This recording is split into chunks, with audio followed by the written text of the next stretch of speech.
అంబేద్కర్ గారు రాజ్యాంగాన్ని రాయలా, ఆయన రాజ్యాంగాన్ని రూపకల్పన చేశాడు, కంపైలేషన్ చేశాడు. బ్రిటిష్, అమెరికన్, ఫ్రెంచ్ రకరకాల రాజ్యాంగాల్ని కూర్చాడు ఆయన. మీకు ఒక మాట చెప్పనా, భారతదేశంలో క్రైస్తవ మిషనరీలు స్కూళ్ళు పెట్టకుండా ఉంటే అంబేద్కర్ ఏంటి, జవహర్లాల్ నెహ్రూ, బాలగంగాధర్ తిలక్, మౌలానా అబ్దుల్ కలాం ఎవ్వరూ ఉండేవాళ్ళు కాదు. మహాత్మా గాంధీ చదువుకుని ఉండేవాడు కాదు. వెస్టర్న్ కంట్రీస్కి వెళ్ళి అంబేద్కర్ చదువుకోకపోతే క్రిస్టియన్ ఇన్స్టిట్యూషన్స్లో ఇవన్నీ అంబేద్కర్ గారికి తెలిసి ఉండేవి కాదు. అంబేద్కర్ గారు చాలా గొప్పవాళ్ళు, నేను ఆయన అభిమానిని. కానీ క్రైస్తవ మిషనరీలు అంబేద్కర్ గారి జ్ఞానానికి పునాది వేశారు. అమెరికన్ దేశంలో ఉన్న రాజ్యాంగం అంబేద్కర్ చదివాడు.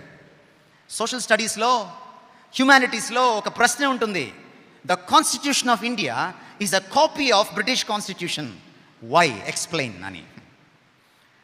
బ్రిటిష్ కాన్స్టిట్యూషన్ని ఎలా రాసుకున్నారు మీరు వెళ్ళి అడగండి, ఇదిగో ఇందులోంచి రాసుకున్నారు. అమెరికన్ కాన్స్టిట్యూషన్ ఎలా రాసుకున్నారు మీరు వెళ్ళి అడగండి, ఇందులోంచి రాసుకున్నారు. అమెరికన్ కాన్స్టిట్యూషన్లో 38% direct quotations from the book of Deuteronomy, ద్వితీయోపదేశకాండం నుంచి డైరెక్ట్గా తీసుకున్నారు 38%. ఈరోజు మీకు ఎందుకు చెప్తున్నానంటే ఈ మాటలు, చట్టం లౌకికమైంది కాదు, దేవుడు పెట్టాడు.